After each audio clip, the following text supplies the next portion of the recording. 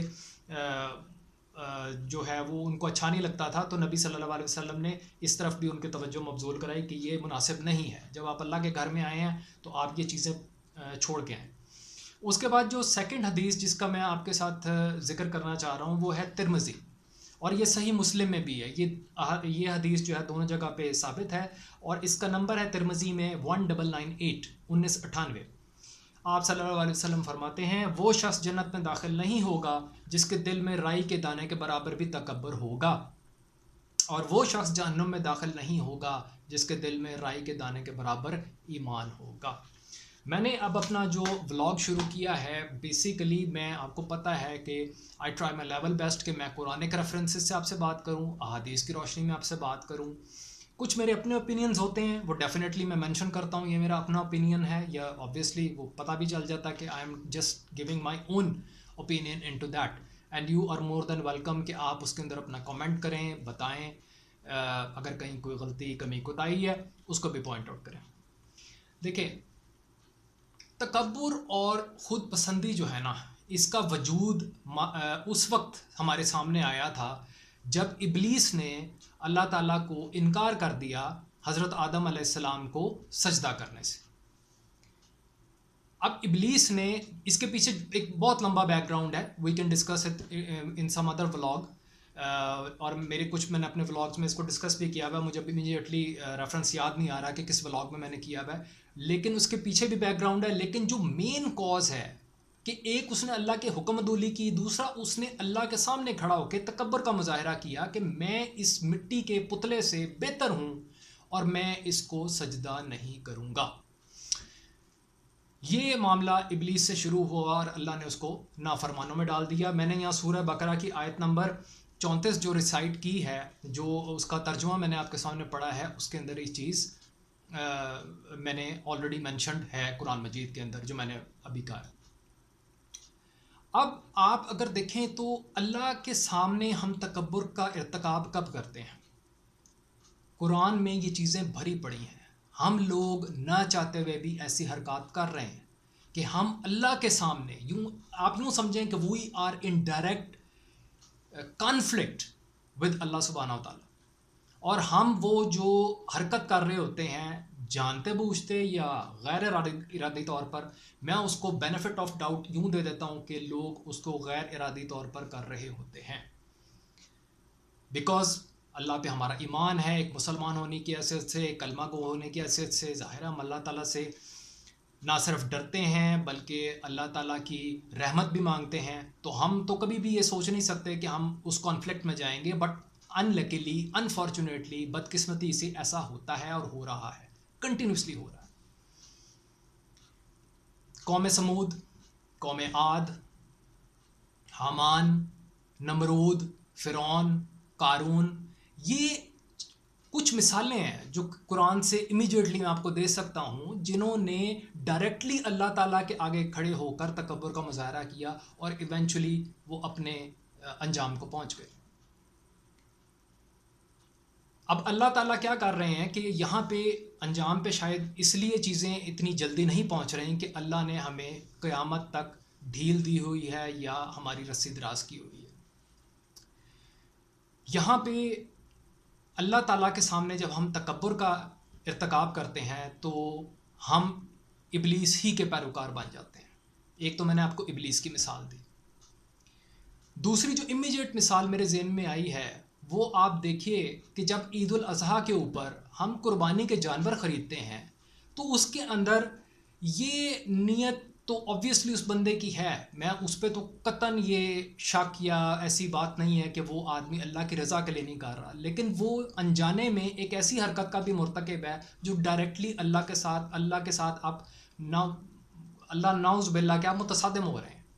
وہ کیا ہے کہ وہ اس چیز کی شیخی بگار رہا ہے، اس چیز کو پبلسائز کر رہا ہے، ایڈورٹیزمنٹ کر رہا ہے کہ جی میں یہ 5 لاکھ روپے کا بکرا خرید کر لایا ہوں، میں 15 لاکھ یا 20 لاکھ روپے کا بیل خرید کر لایا ہوں. اب وہ کیا کرتا ہے کہ اگر وہ خود نہیں بتا سکتا وہ اپنے چھوٹے بچے کو بتا دیتا ہے, وہ جا کے پورے محلے میں یا گلی میں نشر کر دیتا ہے. آپ مجھے بتائیں کہ ایک آدمی جو قربانی افورڈ نہیں کر سکتا, کوئی آدمی حصہ ڈال رہا ہے, کوئی آدمی شاید اپنا حصے والا معاملہ بھی شاید ختم ہو گیا ہو, کوئی آدمی بمشکل اپنی دال روٹی اس سے پوری کر رہا ہے اور وہ اپنا ایک اینڈز میل پورا کر رہا ہے, آپ جا کے اس کو آگے کہیں کہ جی میں نے 15 لاکھ روپے کا بیل خریدا ہے, وہ کیا اس کی کیا کیفیت ہوگی اس وقت؟ یا 5 لاکھ کا 4 لاکھ کا بکرا اس کے آگے جا کے یہ کہیں, اس کو اس سے کوئی غرض نہیں ہے آپ یہ کیا کیوں کر رہے ہیں. اور میں آپ کو حقیقت بتاؤں, اللہ کو بھی اس سے کوئی غرض نہیں ہے کہ آپ کتنے لاکھ کا, آپ 1 کروڑ روپے کا بکرا بے شک ذبح کر دیں, اگر آپ کی نیت شہی بگارنے کی ہے, اس میں متکبرانہ سوچ ہے, اللہ کو آپ کی وہ قربانی چاہیے ہی نہیں ہے. آپ اس کو چیز کو خام خواہ باطل کر رہے ہیں, خام خواہ آپ اس چیز کو کنٹروورشل کر رہے ہیں اللہ کی نظر میں, اللہ کے سامنے. اللہ کو اس کا نہ خون پہنچتا ہے, نہ اللہ کو اس کا گوشت پہنچتا ہے, اللہ کو صرف آپ کی نیت پہنچتی ہے. ایک آدمی ہے, اس کی پوری نیت ہے کہ میں نے اس دفعہ قربانی کرنی ہے, بالکل at the end of the time آ کے نہیں اس کے پاس پیسے, نہیں اس کے پاس ایسے وسائل ہو سکتے, تو آپ کیا سمجھتے ہیں کہ اللہ کو نہیں پتا؟ اللہ کو پتا ہے, اللہ جانتے ہیں اس کو اللہ نے اجر دینا اس کی اس نیت کا یا نہیں. اس کی نیت تو اچھی تھی نا, وہ اچھا کام کرنا چاہ رہا تھا, نہیں کر سکا, سرکمسٹانسز ایسے ہو گئے, وہ بھی اللہ کی مرضی کے ساتھ ہی ہوا جو کچھ ہوا. انفارچونیٹلی یہ ایک اسپیکٹ ہے, ہم لوگ اس کے اندر ایک چیز کر دیتے ہیں. اس کے بعد ایک اور جو بہت بڑا اسپیکٹ ہے کہ جو افراد حج کرنے جاتے ہیں, وہ کیا آپ سمجھتے ہیں کہ وہ خود سے حج کرنے گئے ہیں؟ میں تو ایسا نہیں سمجھتا.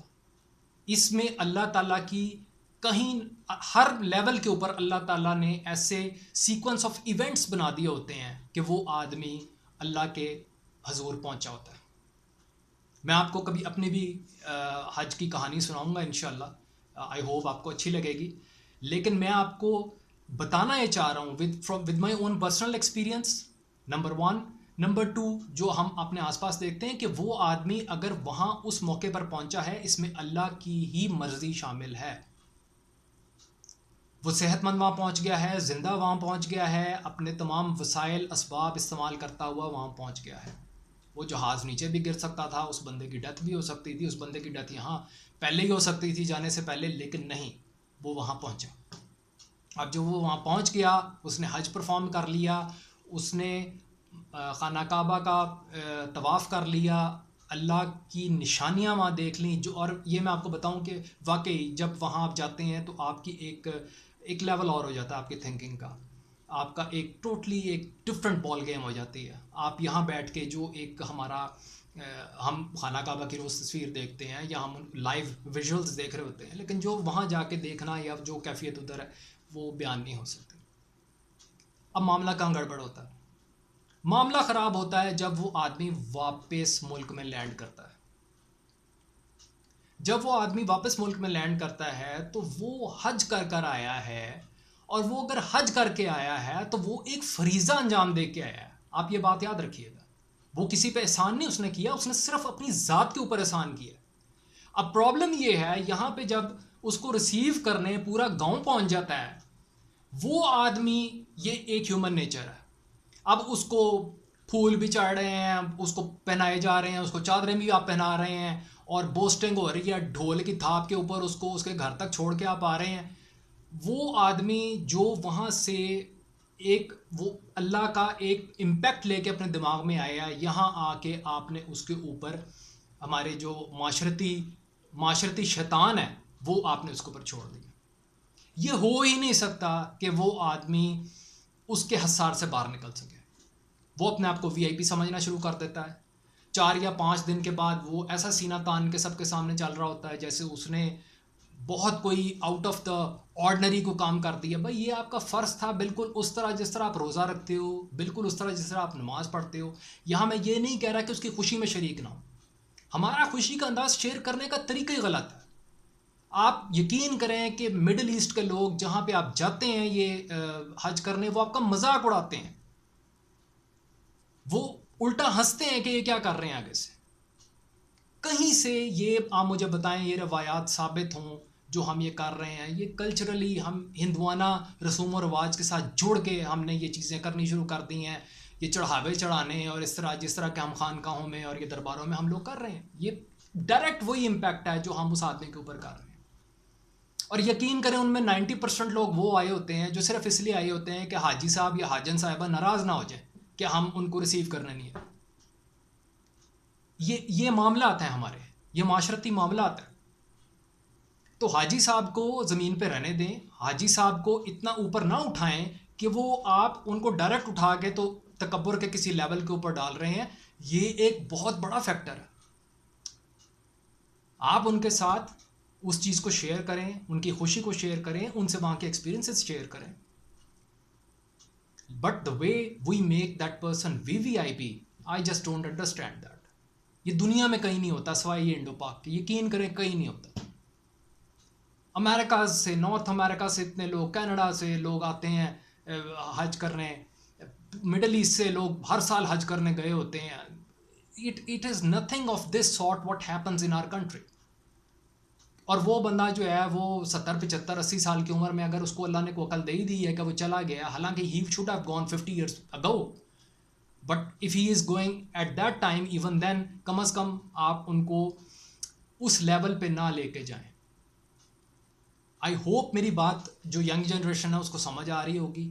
جو لوگ حج کے لیے جا رہے ہیں برائے مہربانی وہ بھی اپنے رشتہ داروں کو کہیں کہ بس جو واجبی سے لوگ ہیں 2-3, اگر کوئی آپ کا بیٹا ہے, بیٹی ہے, یا آپ کا ماں یا باپ آپ کو ریسیو کرنے آتے ہیں, دیٹس فائن. ادروائز یہ اس طرح پورا محلہ اکٹھا کرنے کی کوئی ضرورت نہیں ہے. آپ حج کر کے آ رہے ہیں, ہر آدمی آپ کو خود بخود مبارکباد دے گا.